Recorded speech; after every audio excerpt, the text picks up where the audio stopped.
언제 어디서나 함께하면 즐거운 라디오 서울 방송입니다. 강혜신의 오늘의 미국.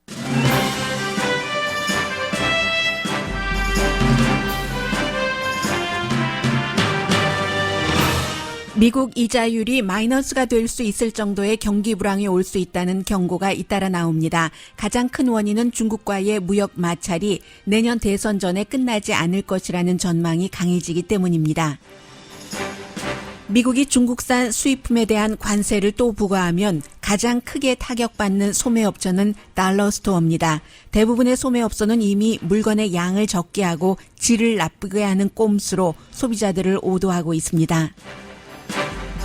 북한이 주말에 또 단거리 미사일을 발사한 뒤 한미 군사훈련이 끝나고 조건이 마련됐을 때의 협상 대상은 미국이지 한국이 아니라고 밝혔습니다.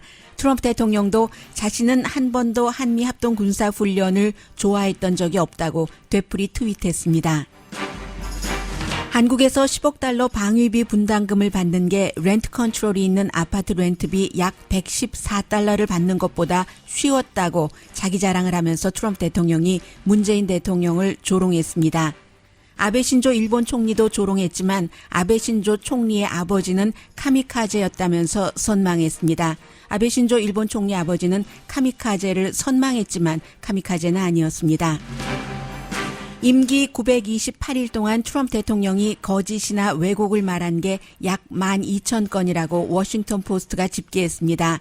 백악관 전 공보국장이었던 앤서니 스칼라무치는 더 이상은 대통령을 지지하지 않는다면서 대통령의 국정 운영은 체르노빌 사고 직전이기 때문에 공화당이 다른 후보를 내세워야 한다고 주장했습니다. 텍사스와 오하이오주의 총격 사건 이후 대통령도 의미 있는 신원 조회안을 거듭 밝혔지만 공화당과 총기협회가 기꺼이 움직이지 않는 한 쉽게 이루어질 것 같지 않습니다. 어린 소녀들 성매매 혐의자로 재판을 기다리던 억만장자 제프리 앱스틴이 감옥에서 자살했다는 발표가 나온 직후부터 타살 음모론이 나오자 연방법무국이 수사합니다. 앱스틴이 세계적인 인물들의 목줄을 쥐고 있었기 때문인데 자신의 목줄도 걸렸던 미국 현직 대통령이 전직 대통령이 앱스틴을 살해했을 가능성을 시사하는 음모에 가담했습니다. 중국으로부터 자유를 지키려는 홍콩 시민의 시위와 경찰의 대응이 격렬해지면서 홍콩 공항이 마비됐습니다. 시위 진압 경찰은 시위대를 가장하고 시위 주동자를 잡아들이고 있습니다. 여러분 안녕하십니까? 오늘의 미국 강예신입니다. 토요일, 일요일 이틀 동안 한반도에서도 미국에서도 정말 굵직한 주요 뉴스들이 새로 나온 것들이 많이 있었습니다. 그런데 오늘은 좀 경제 부분부터 여러분들과 함께 나누려고 합니다. 경제하면은 거시적인 것이 있고 그래서 이 거시적이라는 게 꼭 시간적으로 미래를 가리키기도 하지만 많은 나라들이 함께 영향을 받는다는 그런 의미에서요. 그리고 조금 가까이 오면은 당장 내 생활에 어떤 영향을 미치느냐인데 이게 바로 그 중국 무역 분쟁과 연관된 미국의 이자율, 채권 뭐 이 여러 가지로 인해서 물건을 살 때 내가 무엇을 비싸게 주고 얼만큼 비싸게 주고 사야지 되는가 하는 것까지 연결이 됩니다. 일단은 그 미국의 이자율이 중국과의 무역 전쟁 때문에 마이너스까지 가서 경기 불황이 곧 올 가능성이 있다. 이게 골드만삭스가 지난 주말에 내린 결론입니다. 클라이언트들에게 이런 내용을 보냈어요. 왜냐하면 중국과의 무역 전쟁이 2020년 선거가 치러지기 전에 끝날 리가 없다. 이런 쪽으로 지금 무게중심이 많이 가고 있는 거죠. 그래서 9월 1일 날 새로운 그 3천억 달러 그 중국산 수입품에 대해서 10% 관세 붙이는 것도 그렇게 할 것이다라고 보는 사람이 늘어나고 있고 그렇게 될 경우는 미국의 4, 4분기 경제 성장률이 1.8%밖에 안 된다는 예상이요. 2%도 안 된다는 무역 전쟁 때문에 여러 가지 그 경제적인 악영향이 늘어나서 그렇지 않아도 원래 그 세계의 경제 성장이 슬로우했는데 뭐 지난주에 그 핌코의 경제자문인 요하임 펠스 씨도 얘기를 했죠. 미국의 채권도 지금 예상보다 빨리 마이너스 그쪽으로 들어갈 수도 있다. 지금 세계에서 투자가들이 투자한 것보다 그 채권에서 적게 버는 그 비율이 늘어난다는 거죠. 세계에서 한 1조 4천억 달러에서 1조 5천억 달러 규모는 지금 그 네거티브 이쪽에 들어가 있는데 미국도 그럴 수 있겠다. 뭐 채권조차도요. 지금까지는 피해 왔는데 곧 위험해진다. 한때 생각하지도 못했던 이자율 마이너스까지 갈 수 있고 일본과 유럽이 했었던 일이죠. 10년 그 만기 그 채권 말 그대로 뭐 벤치마크 아니겠습니까? 이런 것들이 뭐 이자율이 지난주 1.6%까지 내려갔고 그래서 만일 그 연준이 이자율을 계속 내린다면 0%까지 내리고 나면 그리고 이제 양적 확대 같은 것 하고 뭐 통화 정책으로 뭐 이런 것을 쓰기 시작하면 그때는 이론이 현실이 된다. 마이너스 이자율까지 갈 수 있는 정도다. 그러니까 중국과 웬만하면 협상해라 뭐 이런 얘기가 되겠는데요. 골드만삭스가 클라이언트들에게 이 같은 내용을 마이너스 이자율까지 갈 수 있다. 마이너스 이자율까지 간다고 하더라도 지금 주택 관련 일을 하시는 분들은 특히 그 부동산 에이전트 분들은 그래? 이자율이 싸지면 주택 구입하는 사람이 많겠는데 좋아하실 일이 아닙니다. 이미 이자율 낮을 만큼 낮은데도 실업률도 낮고요. 주택 잘 안 사잖아요. 그런 것은 이제 다른 문제이고 골드만삭스가 이 같은 결론을 내리기까지는 1000군데의 금융기관과 또 이제 뭐 중요한 뭐 무역 그 클라이언트들을 대상으로 조사를 한 겁니다. 8월 1일부터 2일까지 했더니 그 응답자들이 대체적으로 수치는 말씀 안 드리는 게 더 좋을 것 같네요. 앞서 말씀드린 이제 그런 내용들을 생각하고 있다는 것이고 여기서 이제 계속 트럼프 대통령이 관세를 부과하겠다라고 얘기하는데 오늘 제가 이참에 좀 관세에 대해서 말씀을 드리겠습니다.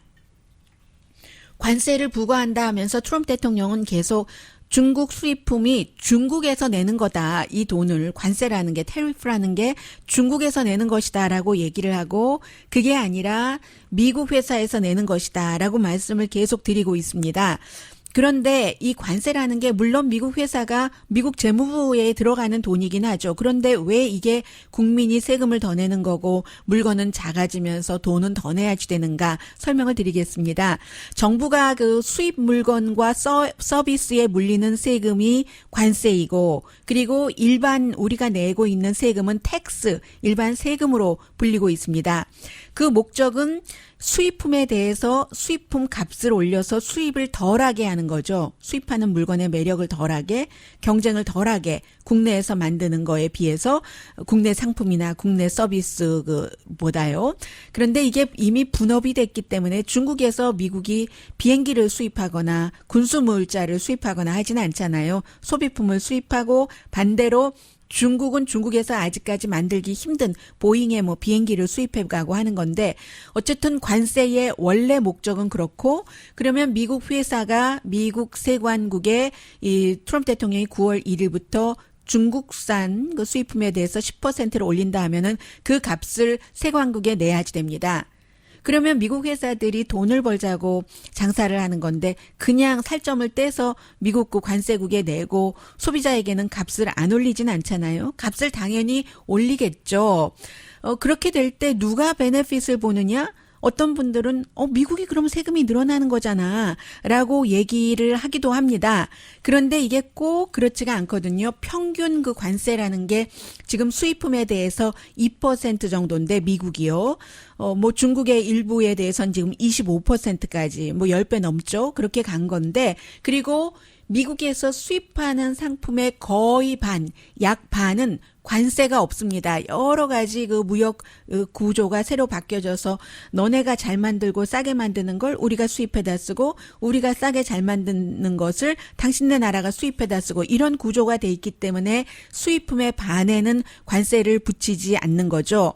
그런데 이게 그 트럼프 대통령 들어와서 바뀌었습니다.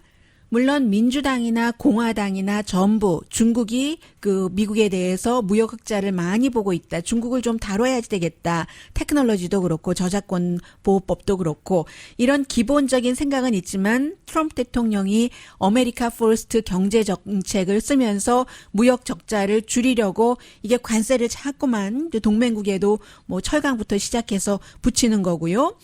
처음에 1900년대의 관세 자체는 연방정부의 주요 수입이었습니다. 그런데 지금은 아니거든요. 그 당시에는 평균 관세가 25%, 지금 트럼프 대통령이 중국 상품에 가장 많이 붙이는 그 정도였기 때문에 정부의 그 수입이 거의 그런 것이었는데 그 이후에 이제 페이롤 텍스로 인컴 텍스로 정부의 수입이 많이 바뀌면서 관세를 줄이기 시작했습니다. 무역 구조도 달라졌고요. 그러다가 1930년대에 한번 확 올려본 적이 있습니다. 평균 50%까지. 그러니까 다른 나라에서도 미국에 똑같이 보복 관세를 붙이고 그게 이제 할리 그 관세법이었는데요. 그리고 나서 이제 대공황이 됐죠. 그 뒤부터는 관세 장벽 낮추기를 다시 해서요. 말씀드린 대로 트럼프 대통령 이전에는 미국 업계에 의해서 수입하는 그 수입품의 반은 관세가 없었고 지금 2016년에는 미국의 그 수입품에 대한 평균 관세 세금 붙이는 것이 1.6%였습니다. 유럽연합의 평균 관세와 같은 것이고 일본보다는 조금 높네요. 일본이 한 1.35% 되니까요. 중국은 2016년도에 이제 그 수입품에 대해서 3.5% 관세를 붙였었고 그게 2016년이었는데 트럼프 대통령 들어오고 나서는 2019년 5월 현재 중국에 대한 그 세금이 늘어났기 때문에 평균 4.2%입니다. 2016년도에 1.6%였던 게 4.2%고요. 제가 지금 세계은행이나 도이체뱅크의 자료를 중심으로 말씀을 드리는 겁니다. 그래서 결국 트럼프 대통령이 중국과 무역 전쟁을 2년 이상 해왔는데 무역 적자가 줄어들었느냐? 그렇지가 않습니다. 뭐 분업화된 그런 형태이기 때문에요. 결국은 그 전혀 별다른 그 이득을 보지 못하고 그렇게 될 때 앞으로 9월 1일부터 또 관세가 늘어나면 어떤 형태로든 일반인에게 해가 되는데 특히 그 달러트리라든가 이런 중국에서 1달러짜리 수입을 해서 파는 이런 뭐 달러트리 같은 경우는 주식값도 많이 내려가고 가장 큰 피해 업체가 될 테고요. 옷 운동화, 지금까지 안 했었던 전자제품, 장난감, 성경책, 아이폰 다 값이 그 올라가고 베스트바이부터 타겟부터 메이시스, 노스트롬, 뭐 콜 이런 데 가시면 여러분들 상품 다 비싸게 사셔야 되고요.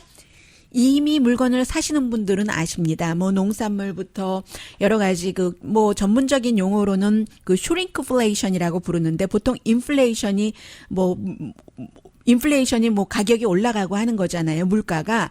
슈링크는 줄어드는 것이요. 그 슈링크플레이션이라는 것은 좀 째째한 방법으로 좀 줄이는 것이요. 이래서 관세를 내야지 되니까 소비자들에게 이 좀 꼼수를 쓰는 거죠. 그래서 이제 소비자들 물건도 작게 하고 이미 많이 느끼실 겁니다. 아니면 질이 나쁘다던가 가격을 많이 안 올리는 그런 경우에는요. 이런 형태로 소비자는 돈을 더 많이 내고 질은 나쁘고 양은 줄어들고 하는 것을 받게 되시는 거고 그 사이에 이제 그 위안화에 대해서는 이미 중국 정부가 한번 보여줬기 때문에요.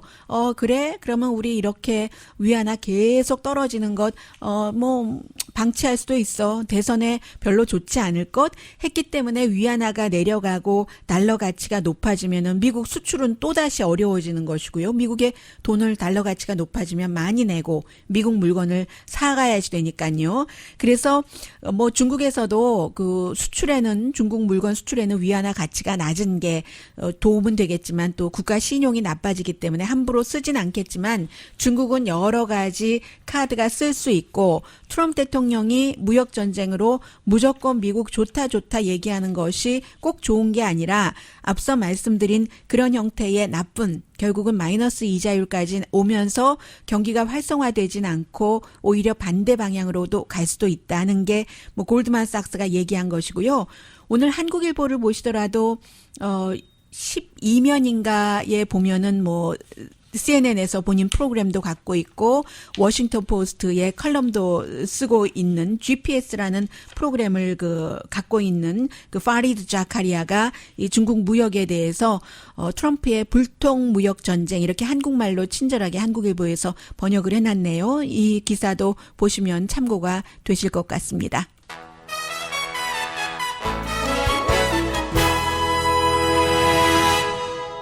굉장히 이슈가 됐었던 몇 가지가 있는데 그 가운데 잠시 뒤에는 이 내용에 대해서 한국 언론에서 딱 그 부분만을 떼서 얘기를 하기 때문에 어떤 매체는 트럼프 대통령의 망언이다 이런 표현까지 하고 있는데 글쎄요 망언이라고 하기에는 트럼프 대통령이 너무 많은 약간 농담식으로 한 얘기이기도 하고 그 연설에서 트럼프 대통령의 그 미팅 자체를 주선한 아주 그 부자 친구 자체도 약간 농담조로 얘기를 하고 했기 때문에요. 문재인, 아베 신조 아버지 114달러 13센트 여기서 13센트가 중요하다고 얘기를 했어요. 한미 방위금 분담 또 북한이 주말에 아주 중요한 얘기도 했고요. 잠시 뒤에 전합니다. 라디오 서울 방송 오늘의 미국 듣고 계십니다. 네, 그다지 크게 중요하다고 느껴지지는 않지만 많은 분들이 관심을 갖고 계시기 때문에 이 이슈부터 전하겠습니다. 지금 미국 대통령이 열흘 동안 지난 주말부터 휴가를 본인의 골프장에서 지내고 있는데 휴가를 지내면서도 기금 모금은 항상 하죠. 대통령들이 대선에 나가니까요. 아주 두 번의 기금 모금으로 1,200만 달러라는 큰 돈을 모았는데 그 기금 모금장에서 트럼프 대통령이 동맹국들의 지도자들을 전부 조롱했다 하는 것이 이제 뉴욕에서 있었던 그쪽에서 있었던 일이기 때문에 뉴욕 포스트가 보도를 했습니다. 그래서 이제 그 가운데는 여러 가지 얘기가 많은데 아들에 대해서는 아주 칭찬을 했어요. 던 주니어 그 본인 첫 번째 아들이 총의 전문가다 해서 누구보다도 총을 잘 알기 때문에 나에 대해서 총에 관해서는 뭔가 그 자문을 하는 사람이다. 그리고 원래 정치도 안 했는데 어쩜 그렇게 정치 감각이 있는지 또 킴벌리 이혼 소속이 끝났는지 모르겠네요. 이혼 소속 전에 이 킴벌리라는 팍스에서 공동 진행자로 오후 시간에 진행을 맡았었던 여성인데 이 여성과 같이 백악관에 방문해서 아버지와 같이 사진도 찍고 있었던 킴벌리도 정치 감각이 대단해. 이런 얘기도 좀 했고요. 그리고 나서 본인이 일본 얘기부터 하죠. 아베 신조 일본 총리도 무역 협상을 일본과 하는데 일본이 중국처럼 지금 매맞고 있지 않는 이유는 아베 신조가 그만큼 땅바닥에 기듯이 하면서 트럼프 대통령 비위를 맞춰줬기 때문이다라고 보는 사람들이 상당히 많습니다. 그래서 이제 무역 협상하는 과정에서 아베 신조 일본 총리의 일본식 액센트 이것도 틀리다고 얘기를 하던데요. 일본식 액센트 를 흉내를 냈는데 그런데 아베 신조의 아버지인 아베 신타로에 대해서는 정말 경탄을 금치 못한다는 식으로 아주 약간의 어드마이어 한다는 식으로 얘기를 했답니다. 왜냐하면 이건 뉴욕 포스트도 잘못 알고 보도를 한 거예요. 그리고 트럼프 대통령이 그랬다고 하는데 아베 신조의 아버지가 카미카제 조종사였다. 이 워싱턴 포스트가 그렇게 얘기를 했어요. 워싱턴 포스트가 아니라 뉴욕 포스트가요. 타블로이드 신문입니다. 굉장히 뉴욕 쪽에서는 영향력이 있죠. 카미카제 조종사였다고 하면서 물어봤대요. 예, 아베 신조에게 아니 카미카제는 그러면 그렇게 본인의 몸을 던져서 공격을 하는 특수부대잖아요. 술이나 마약을 먹고 하느냐 했더니 아베 신조가 아니다. 나라를 사랑하는 애국심에서 하는 거다 했었다라고 얘기를 했고 그 말을 그대로 전하면서 트럼프 대통령이 아니 상상이 가능한가. 비행기에 한 반 정도는 가솔린을 실어서 철로 된 함대에 비행기와 함께 나라를 위하는 애국심으로 몸을 던졌다 하면서 굉장히 아주 경탄을 금치 못하는 식으로 얘기를 했다고 하고요. 그런데 카미카제 아니었거든요. 아베 신타로가 사실은 총리가 되려고 하다가 못 되고 외무대신은 했지만 그리고 아베 신조도 아버지가 외무대신할 때 비서로 출발해서 정치계에 발을 들인 사람이잖아요. 이 아베 신타로가 원래 마이니치 신문의 기자였는데 카미카제가 되려고 했었다. 이 이유만으로 총리가 되려고 하다가 결국 못 된 사람인데 일본에는 특히 우파에는 뭐 카미카제 출신도 있고 그렇잖아요. 그래서 대통령이 그것을 굉장히 좋게 생각했다. 김정은에 대해서는 물론 한없는 사랑을 그 기금 모금에서도 보였고요. 이제 문재인 대통령에게 한 이 말이 많은 분들이 뭐 망발이다라고까지 표현을 하고 있는데 망발은 아니고요. 트럼프 대통령이 워낙에 농담식으로 말을 많이 하기 때문에 그 기금을 주최를 해준 스티브 로스라는 아주 부자인데 이 사람이 이쪽 서부 쪽에는 없는 것 같은데 어떤 뭐 24hour 뭐 짐 이런 식으로 짐 체인도 갖고 있어서 트럼프 대통령 선거기금 모금을 주도한다고 하니까 그 회사 사람이 한 1,000명 정도가 우리 파업해야 된다 이런 얘기를 했을 정도라는 거예요. 그러면서 대통령이 그 스티브 로스에 대해서도 드디어 당신도 이제는 이 정치 그 필드에 들어왔어. 스티브 웰컴 투 더 월드 오브 politics 뭐 이런 얘기도 했고요. 그러는 가운데 내가 말이야 뭐 약간 그 허풍 비슷하게요. 예전에 내가 보이였을 때 말이지 우리 아버지와 함께 뉴욕의 그 렌트 컨트롤이 유명하잖아. 트럼프 대통령과 아버지는 흑인들에게 렌트 안 준 걸로 유명합니다. 그 인종차별 그 코드를 딱 그 정했다고 하잖아요. C자 해서 그 렌트 안 주는 것. 그리고 그 아버지는 트럼프 대통령은 나중에 번쩍번쩍하는 것으로 돈 벌었지만 아버지는 저소득층에게 돈을 번 사람이에요. 그래서 렌트 컨트롤 하는 데서 $114 13센트를 받기가 얼마나 어려웠는지. 여기서 13센트가 very important하다고 얘기를 하면서 believe me라고 하면서 그런데 말이야 내가 한국에서 10억 달러 받는 게 훨씬 쉬웠어. 방위비 분담금 이런 거 협상할 때 그 문재인 대통령이 곤란해했었던 문재인 대통령의 액센트를 흉내냈다. 이것을 뉴욕 포스트는 조롱했다. 동맹국의 지도자를 이라고 표현을 하고 있습니다. 제가 그 비디오 클립을 찾아보려고 했는데 비디오 클립이 끝내 없었어요. 그래서 그런 형태의 본인을 지지하는 사람들 모여서 어떤 사람 뭐 25만 달러를 그 당에 기부해서 마음대로 선거 자금으로 쓸 수 있도록 하는 그런 그 행사였거든요. 다 본인의 지지자였습니다. 그런 데서 나왔던 얘기지만 뭐 대통령스럽지 않은 건 사실이고요. 그리고 금요일에 정규 방송하면서 트럼프 대통령이 뷰티풀한 편지를 3페이지짜리를 또 김정은으로부터 직접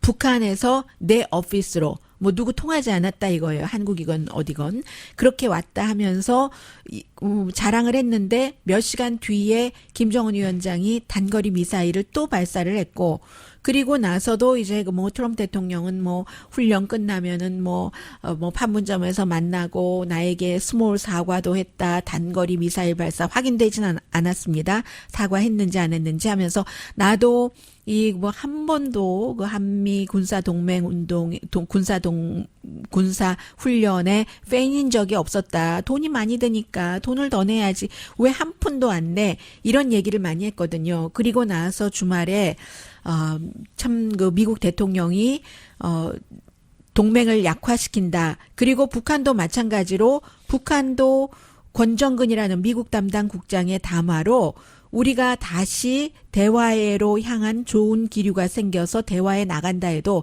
철저히 이러한 대화는 조미 사이에 열리는 것이지 북남 대화는 아니라는 것을 똑바로 알아두는 것이 좋을 것이다 하면서 뭐 청와대에서 뭐 한미합동 군사훈련하고 뭐 단거리 미사일 발사했다고 뭐 소란을 복닥 소동을 피워댄다. 긴급 장관 관계장관 회의를 소집한다. 이렇게 얘기하면서 청와대를 굉장히 그 깎아내리는 이런 북한의 발표가 있었거든요.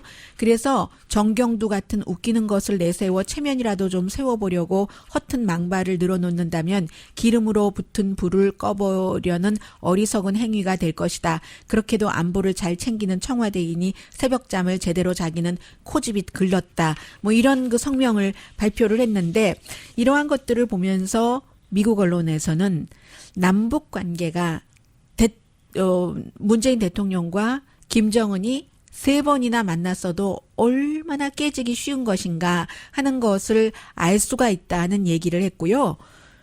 김정은 위원장은 문재인 대통령 만났었을 때 그랬잖아요.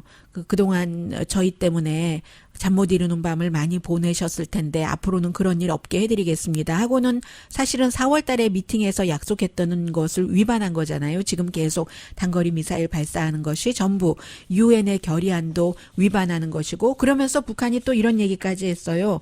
그 담화에서 미국 대통령까지 우리의 상용 무기 개발 시험을 어느 나라나 다 하는 아주 작은 미사일 시험이라고 하면서 사실상 주권 국가로서의 우리의 자위권을 인정하였는데 도대체 남조선 당국이 뭐길래 우리의 자위적 무력 건설 사업에 대해 군사적 긴장 격환이 중단 촉군이 뭐니 하며 횡설수설하고 있는가 하는 것이다. 뭐 이런 얘기를 했거든요. 그러니까 트럼프 대통령도 군사훈련은 하면서 또 북한의 미사일 발사 시험은 아무것도 아니라고 하면서 문재인 대통령에게는 돈을 더 내라고 하면서 이게 앞뒤가 맞지 않고 문재인 대통령이 가장 힘든 위치에 있겠다 하는 것은 상상이 되고요. 잠시 뒤에 지금 미국에 뭐 여러 가지 중요한 내용들이 많이 있습니다. 전해드립니다.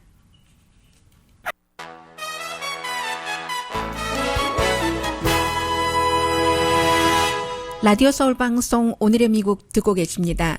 두 가지 이슈가 지난 주말부터 오늘까지 미국의 사실은 탑 뉴스입니다. 하나는 뭐 돈도 본인도 많고 돈 많은 그 부자들과 다 연관이 돼서 플로리다주에서 맨하탄에서 어떤 섬에서 다 이렇게 뭐 소녀들, 미성년자 소녀들과 본인도 그런 관계를 맺고 다른 유명한 사람들도 관계를 맺게 해주고 해서 뭐 주말에는 뉴멕시코의 주지사였고 북한 문제에 정통한 빌 리처슨 이름도 나오고 유엔 대사였었고, 그리고 또 뭐 민주당의 어떤 정치인 이름도 나오고, 민주당 공화당 가리지 않았어요 이 사람은. 그리고 또 뭐 앤드류 왕자 얘기 또 나와서 앤드류 왕자는 그런데도 불구하고 그 엘리자베스 여왕과 교회에 함께 갔다는 얘기도 나왔는데, 바로 그 주인공인 제프리 앱스틴이 감옥에서 그 숨진 채 발견이 됐습니다. 토요일 아침이었습니다. 그 발견되자마자 숨진 채 자살했다는 게 관계자의 말이다 하면서부터 음모론이 시작이 됐어요. 자살했다가 아니라, 물론 지금 뭐 검시 결과는 나왔다고 하지만 이 사람이 왜냐하면 너무 많은 사람들, 트럼프 대통령과는 또 중간에 헤어지게 된 이유가 플로리다주에 있는 뭐 큰 어떤 대저택을 사는데 트럼프 대통령이 결국은 이겼어요. 이 앱스틴에게 4,500만 달러에 사서 나중에 몇 년 있다가 러시아 사람에게 배 9,500만 달러인가를 받고 팔았다고 하고, 그리고 바로 이 사람이 자살하기 전날 금요일 오늘의 미국 방송이 끝나고 어떤 자료가 나왔냐면, 트럼프 대통령 그 마알라고에서 마사지를 하던 당시에 16살 소녀가 이 앱스틴의 여자친구였다가 계속 일을 같이 했었던 그 여성에 의해서 리크루트 돼서 앱스틴뿐만이 아니라 여러 뭐 앤드류 왕자니 누구랑이니 계속 그 어렸을 때 잠을 잤어야지만 됐다 이런 게 나오고 나서 이 사람이 자살했다 하는데, 불과 2주일 조금 전에 이 사람이 뭐 목에 상처가 있어서 뭐 자살이 시도였는지 누군가가 그랬는지 해서 감시를 좀 했었어요. 그 뭐 자살을 하지 못하도록. 그러다가 뭐 왜 어떤 이유였는지 다 전문가들이 판단을 내려서 24시간 감시하는 것은 없앴고, 그런다 하더라도 이 사람이 갇혀 있는 이곳이 자살을 하기가 거의 불가능하다는 겁니다. 한 그 천정에서부터 바닥까지가 8피트에서 9피트 정도 되고, 몸무게는 200파운드인데 이불을 주더라도 종이 수준이고요. 침대도 움직이지 못하고 전구도 없고 어떤 뭐 자살을 할 만한 도구가 없기 때문에 이건 타살이다. 이런 얘기들이 계속 나오면서 나중에는 결국은 트럼프 대통령이 빌 클린턴도 이 사람과 전세기를 많이 타고 다니고 이 사람이 그 클린턴 재단에도 돈을 많이 기부를 했고 하니까요. 트럼프 대통령이 트윗에다가 빌 클린턴이 마치 이 사람을 살해했다는 것과 같이 트윗을 한 그 트윗을 리트윗을 해버린 겁니다. 이건 음모론인데 미국의 대통령이 음모론에 가담을 하고 그리고 그 당시에 법무부가 이 그 사건에 대해서 철저히 조사를 하겠다라고 얘기를 했지만 타살이라고 얘기를 하진 않았어요. 자살이라고 했는데 대통령이 본인의 법무부하고도 다른 의견으로 마치 클린턴 가문에서 살해를 한 것처럼 이런 식으로 해버렸기 때문에 이게 지금 굉장히 그 중요한 이슈가 됐고요. 그리고 형사적인 것은 이제 기소되지 않겠죠. 사람이 숨져버렸으니까. 그렇지만 이 민사적인 수사는 계속 그 이어진다고 하고 이게 어떤 방향으로 나갈지 너무나 rich and famous people들이 많이 그 연관이 돼 있기 때문에 알 수 없는 쪽에서 알 수 없는 일이 계속 나올지 이 사람이 숨짐으로 인해서 이것으로 끝날지 그 부분은 이제 알 수 없는 케이스입니다. 이게 지금 굉장히 중요했고요. 또 하나는 어떤 게 있냐면 지금 총기 문제에 대해서는 오늘 뭐 제가 자세히 전해드리지 않기로 작정을 한 게 그 조 바이든이라는 민주당에서 가장 그 대통령에 당선될 확률이 높은 그 후보 전 부통령이 뉴욕타임스에 기고문을 썼지만 별로 지금으로서는 의미가 없다고 보여집니다. 사진이 젊은 조 바이든이에요. 왜냐하면 93년도에 본인이 연방상원의 법사위원장이었기 때문에 그 당시에 이제 클린턴 시절이었잖아요. 폭력범죄 컨트롤법이라고 해서 94년도에 통과됐는데 뭔가 이 살상 그 무기 사용하는 것을 힘들게 하는 이것을 본인이 주도했다 해서 이제 그 기고문을 그 뉴욕타임스에 보내고 내가 대통령이 되면 다시 살상 무기 금지 여기에 대해서 푸시를 하겠다 의회에 하는 얘기입니다.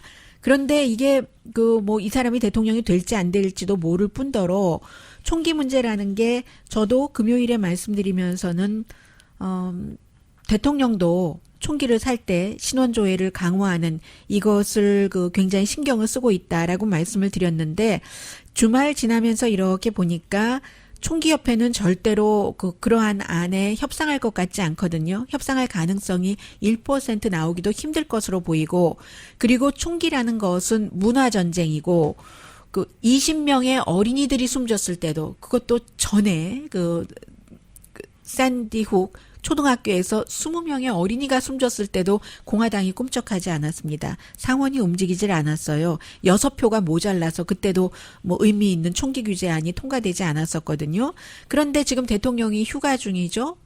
또 공화당의 그 상원 원내대표도 휴가 중이고 9월 달에 돌아오면은 그때 다 마침 어떤 총격 사건이 일어나기 전에는 이슈가 다 묻혀버리고 다른 일들이 많이 나오고 결국은 이런 문제는 레드 스테이트에서 공화당이 주도를 하면서 나 공화당이고 나도 사격을 참 좋아하고 총을 좋아하는데 그래도 이건 아니지. 우리가 그 총기 법안을 만들어야지 된다라고 하기 전에는 지금 눈치 보면서 하는 거잖아요. 대통령이나 뭐 공화당에서도 할 수 있을 것 같긴 한데 뭐 휴회 지나고 지금 8월 달이라서 다 지역구에 가 있고 집에 가 있고 하니까 그때 보자 하는데 그때는 사람들이 일주일이 뭡니까? 뭐 하루하루 단위로 마음이 변하기 때문에 좀 힘들지 않을까 하는 생각이 들고요.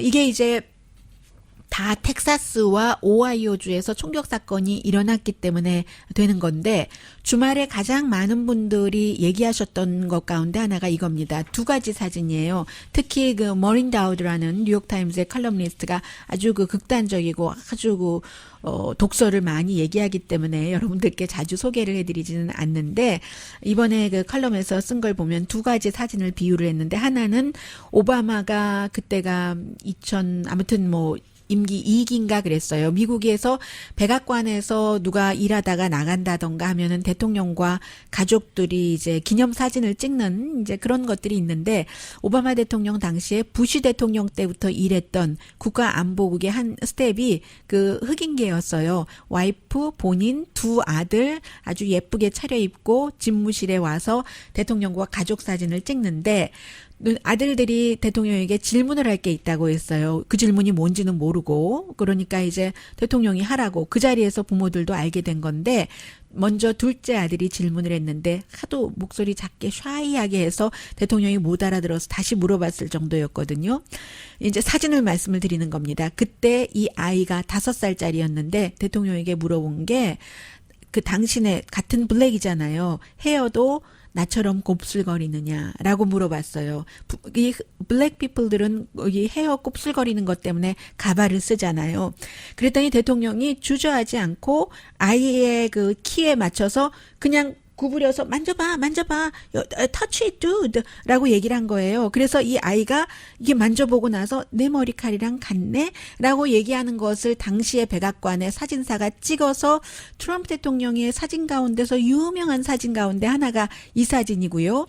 그게 본인이 흑인이기 때문에 인종을 말하지 않았던 것이 이 사진으로 나중에 보여주는 것이고 그게 어린아이에게 희망과 이상주의를 심어줬다라는 것이고 또 하나는 트럼프 대통령이 이제 기자들과 함께 가지 않았기 때문에 그 팍스는 전혀 보여주지 않고 CNN 같은 데서는 시위하는 장면을 많이 보여줬잖아요. 왜냐하면 트럼프 대통령이 소수인종 또 이민자들을 향해서 침략자다, 인베이션이다 이런 단어를 쓰고 용의자도 엘파소에서 그런 단어를 쓰면서 총격 사건을 저질러서 멕시칸을 포함한 라티노가 많이 숨졌기 때문에 거기 갔는데 대통령이 기자들과 안 갔으니까 뭐 사진도 없고 하고 언론의 보도가 신통치 않으니까 대통령이 막 화내고 그 뒤에 멜라니아 트럼프 여사가 4장의 사진을 공개했는데 그 가운데 하나가 이 총격 사건으로 엄마 아빠가 숨져서 고아가 된 2살짜리 아이.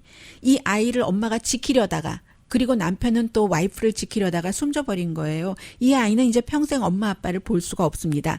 그 아이를 멜라니아 트럼프 여사가 안고 활짝 웃고 트럼프 대통령 그 옆에서 또 씩하고 웃으면서 손가락까지 콱 그 thumbs up을 한 이 사진을 보면서 굉장히 많은 사람들이 정말로 공감 능력이 없다. 어떤 사람들은 이제는 그 인종차별주의자가 아니라 왜 그 소시오패스라는 말이 있잖아요. 사이코패스라는 말이 있듯이 소시오패스라는 말이 인격 장애자다.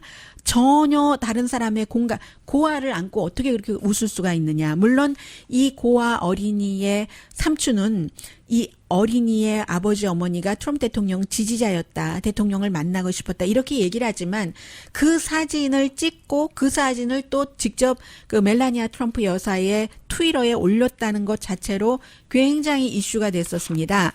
결국은 안토니 스칼라무치라는 그 백악관에서 열하루 공보국장 시끄럽게 하다가 물러난 사람이 여기저기에 인터뷰를 하면서 뭔가가 잘못됐다. 지금 대통령이 그 국민들에게 미움의 라이센스만 주고 이 정도면 터닝 포인트가 돼야지 된다. 나는 더 이상 트럼프를 지지하지 않고 민주당이 나도 트럼프에게 많은 돈을 기부를 했었지만 뭔가 공화당이 다른 대안을 찾아야지 된다. 다른 후보를 찾아야지 된다. 라고 얘기를 해서 뭐 트럼프 대통령이 열하루 만에 해고했다. 능력이 없었던 인물이야. 도대체 지가 하는 일을 제대로 못했어. 본인이 좋아서 선택한 사람인데 이렇게 저렇게 싸우다가 이 스칼라무치뿐만이 아니라 오늘 그 텍사스에서 재선 나가지 않고 물러난다고 한 윌 헐드도 똑같은 얘기를 하고 있습니다. 지금 대통령 공화당이 뭔가 조치를 취해야지 된다. 미국이 인종 이민과 관련해서 글쎄요 공화당이 뭔가 생각을 할지 아니면 앞으로도 계속 이런 방향으로 나갈지 조금 더 두고 봐야지 되는데 뭔가 움직임이 있기는 있습니다.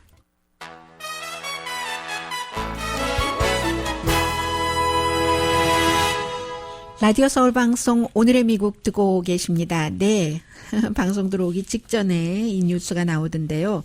테네시주의 정치인들도 그 fetal heartbeat 빌이라고 하죠. 어린아이라고 하기는 그러네요. 그 심장 박동이 이미 그 감지가 되면 의료상으로 그렇게 되면은 그 낙태를 할 수 없도록 하는 게 이 법안이잖아요. 그런데 이거보다 더 힘든 법안을 테네시주의 정치인들이 통과시키려고 한다고 하네요. 이 정도가 한 6주일 정도인데 이때는 임신부가 잘 임신했는지 모르는 경우도 많고요. 그런데 올해 뭐 테네시주도 공화당이 다수당이잖아요. 하원에서 바로 이 그 심장 박동 소리가 들리는 이 법안을 통과시켰는데 상원에서는 통과되지 않았습니다. 상원이 하원보다 리버럴해서가 아니라 이것을 어떻게 제대로 집행할 수 있는가를 연구를 하다가 의견 일치를 못 본 거죠. 그 뒤에 수정을 해서 모든 임신을 금지하는 그게 가능하다고 생각지 않겠지만 본인들의 아들 딸을 다 생각해 보면요. 그렇기는 하겠지만 그게 결국은 목표가 최종적인 목표가 이렇게 해서 그 연방 대법원까지 가서 연방 차원에서 낙태를 금지하는 국가가 되도록 미국이 그게 가능한지 모르겠어요. 지금 하고 있는 문화 전쟁의 성격에서 가장 큰 것이 총기하고 낙태거든요. 공화당이 주도하는. 그래서 지금 어떻게 될지 모르겠습니다. 올해 이런 하트비트 빌이라는 게 통과된 주가 알칸소, 조지아, 터키, 루이지아나, 미시시피, 오하이오 주인데 이제 테네시 주는 전면적으로 금지한다. 잘 모르겠어요. 그리고 워싱턴 포스트의 팩트 체커. 저는 팩트 체커는 늘 보면서 왜 이름을 모르겠죠? 그 매체가 이름을 잘못 지은 거예요. 폴리티팩. 아무튼, 네. 그런데, 워싱턴 포스트 피노키오처럼 이렇게 코 길게 해놓고요. 928일 동안 12,019번 가짜이거나 왜곡 주장을 했다. 트럼프 대통령이 취임하고 나서 8월 5일까지, 그렇다는 거예요. 4월 달까지 10,000건이다 하고 집계하더니요. 4월 이후에 하루에 20건 이런 일들을 했다는 겁니다. 되풀이 주장하는 것 가운데서 넘버 원이 멕시코에 지금 국경이 지어지고 있어. 새로운 국경이 아니거든요. 일부에 보수적으로 뭐 페인트 칠도 하고 울타리가 넘어졌으면 세우고 이런 것은 하지만 그리고 두 번째로 가장 많은 가짜 내지는 왜곡 주장이 미국 경제가 역사상 최고다. 그렇지는 않거든요. 그리고 20% 미국 대통령의 가짜 내지 왜곡 주장은 트위터를 통해서 하고 있는데 이렇게 계속 나간다면 평균 이렇게 간다면 미국의 대통령이 4년 임기 동안에 내년 대선 직전에 그 전이네요. 4년 임기 전에 15,000번 거짓말을 하거나 왜곡된 주장을 하게 된다는 계산이 나옵니다. 세계에서 가장 바쁜 공항은 퀴즈입니다. 홍콩입니다. 이 홍콩에서 시위대는 중국으로부터 법적 자유를 보장받고 중국이 시키는 대로 하는 행정관을 민주적으로 우리가 선출할 수 있도록 해달라. 그리고 600명 체포한 사람 도와달라 하면서 공항에서 시위를 하니까 또 물대포 쏘고 아주 시위대로 가장한 경찰들이 과격 진압하고 해서 아주 홍콩이요. 지금 뭐 들어가고 나가시는 이런 거 다 점검하셔야지 됩니다.